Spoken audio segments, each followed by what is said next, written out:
Sold. Hello, welcome to the N&L show, episode 8. I am Nathan. I'm Louise. And we're going to chat about the real estate market. We are a little bit late this month. We normally send them out midway through the month. But family has had COVID, including yourself. We did, yeah, us girls. You managed to dodge it. Superhuman genes over there. Yeah, well, we don't get that close these days anyway. We've been married long enough, so it was pretty easy to dodge it. Anyway, we did it. The 2.5 weeks for the girls and I is over. Thank goodness for that. So while you were on your little break, I was still working hard. Oh, yeah? And, I was also working hard, just FYI. Yeah. Well, that's debatable. A lot of Netflix. You were working very hard. I will give you that credit. It's been a very busy month. Yes. Like unexpectedly busy month. Yeah, there's no real sign of a slowdown. Not at all. So the interest rates probably haven't impacted as much as people would think. But if it continues to go up each month, eventually it will. It's going to scare people, and people's borrowing capacity is going to be affected, and we will see a slowdown. But at the moment, the unemployment rate's really low, and there's good confidence out there. So it hasn't impacted us yet. Great. Well, let's hope it doesn't, and we can just keep going. Absolutely. Get back on track. What have you noticed about the market? So we're finding that, I'm finding it's a really great time for downsizing. So if you've got a big family home that perhaps is a little bit too big for you now, it's actually a very good time to downsize because of the amount of villas and strata units that are currently on the market. So basically you have the pick of the bunch at this point in time. You'll be able to get a very good quality, well-built, nice and tidy villa for a very good price. A lot of them are around the 300 mark or just under, especially the ones that I currently have for sale are all under 300. So very affordable. Because there's a demand for the bigger homes, you most likely find that you're going to get a good price for your home. It's going to go quickly, and then you're able to get your villa. So you won't need to worry about perhaps a subject sale offer. You can just go in and find yourself a nice villa. Yeah, if you check the market, make sure that there's some options there that you like. You can put your house on the market. The average days on market, it's only 12 to 15 days. So, and then you can go and pick something. The other thing I think with the strata units at the moment too is that if you are renting and looking to buy your first house, a unit or a villa is actually a very good option because of the price. So you can get into the market at a relatively low price, low mortgage, and then build up, your property portfolio from there and move up. Well, the rents are even higher on the villas. So the cost to rent, you could purchase your own. Own it. Absolutely. Yeah. Your mortgage repayment would be less than your rent. So it does make sense. And even sometimes with the strata fees can put people off, but really they're actually not high at the moment. No. The strata fees are very reasonable. And it's going to cover your building insurance. So that's right. An expense that you don't have to worry about. Yeah. So if you put that into your maths, you're still going to be ahead, I think, by getting into a smaller villa first or a smaller property first. Stepping stone. Yeah. So either you're downsizing your first home, I think it's a really good option either way. So okay, that's what we're seeing there. Yeah. Let's have a look at the market stats. Do you want to lead the way? I've got Canning Vale here. So median value 664, so 664,000. We've got a median day on the market of 15 days. So still very quick in Canning Vale. And you can see the graph, the growth explosion. There doesn't look like there's any sign of it coming down. It is a big slope upwards there. So Thornlie is much the same. So it's a 9% increase in the area to the median price. And even the number of sales, 478, that is really high. I think in the boom, back in 2005, 2006, it was about 550 transactions a year. So we're not quite at that level. But not far off. Yeah. Were you around then, were you, selling houses? Yeah, I didn't know you, but I certainly was. There you go. All right, Southern River has shown an 11.6% rise in the median value, which is very, very good. Median days on the market, 17. So still around that 2 weeks, just maybe 2.5 weeks for Southern River, but And looking then good. Gosnells now has gone up to 364,000 as a median price. Yep. With the 12% increase. Mm-hmm. A lot of investors buying in Gosnells because of the bigger blocks, Mm-hmm. potential to subdivide.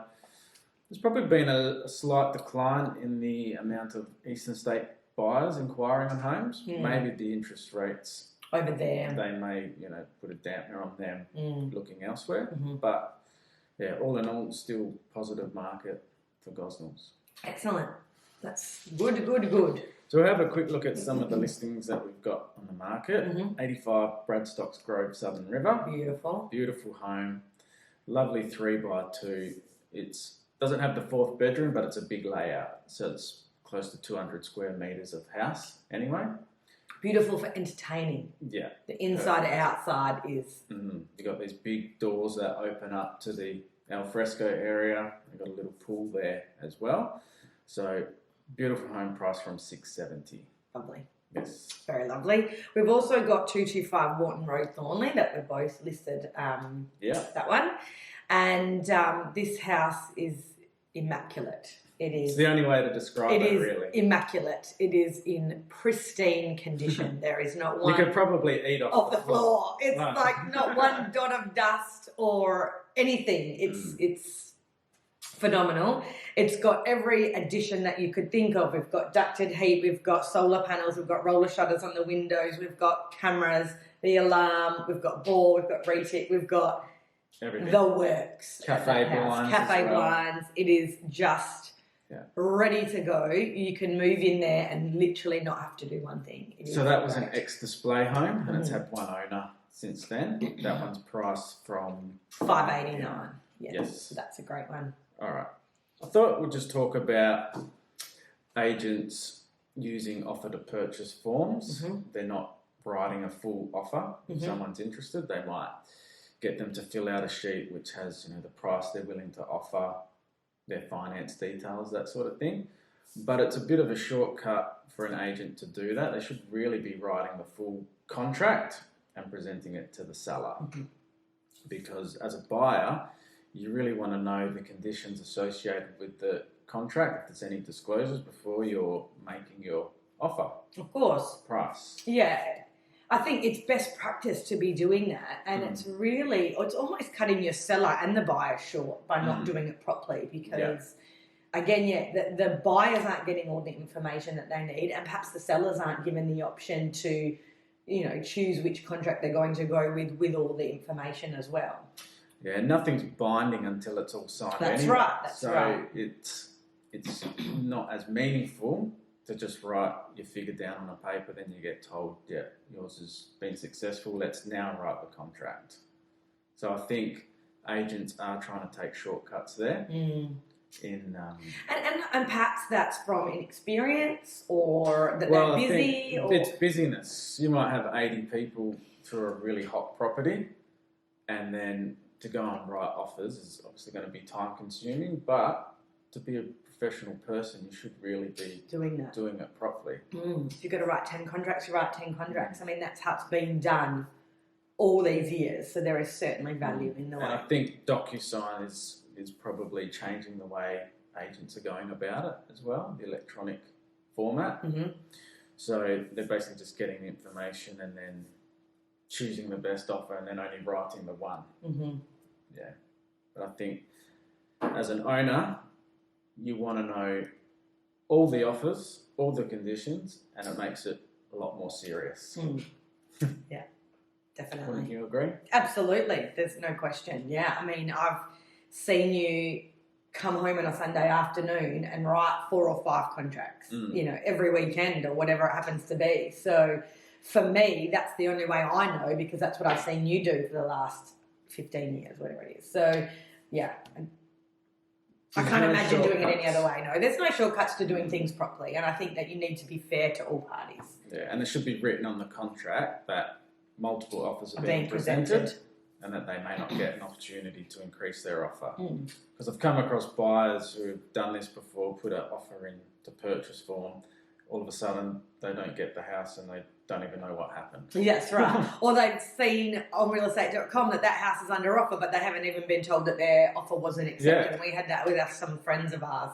So that's awful. So we definitely don't want to do that. But that comes down to the way that you operate and the professionalism and Yes. code of conduct, etc., etc. So that's really good. I think that's important to know. Did you have any other topics you wanted to discuss? No, I mean, I did mention earlier just, we're doing a bit of renos around our own house and just using quality tradesmen and getting good quotes or using word of mouth and things like that. So we've certainly found by word of mouth using different trades and people that we have gotten to know that do really quality work. So we're always happy to refer people that we've had experience with ourselves. So just in the last, couple of months with electricians, fence, landscapers. So yeah, we definitely... Yeah, obviously need to get a lot of quotes at the moment. We do. The trades are so high, the price. Absolutely, but I think it's really good to use people that, number one, have been recommended to you or that you know and that you can then feel comfortable recommending. So I feel and local too. And local, has to be local. So I feel we've got a really good base now. So if any of our clients are looking for certain things before they sell or as soon as they've purchase something new, if they're wanting to do something, I feel like we've got a really great base that we can really recommend from personal experience, which is important. Good one. All right. Have a good day. See you later. Let's get to work. Bye.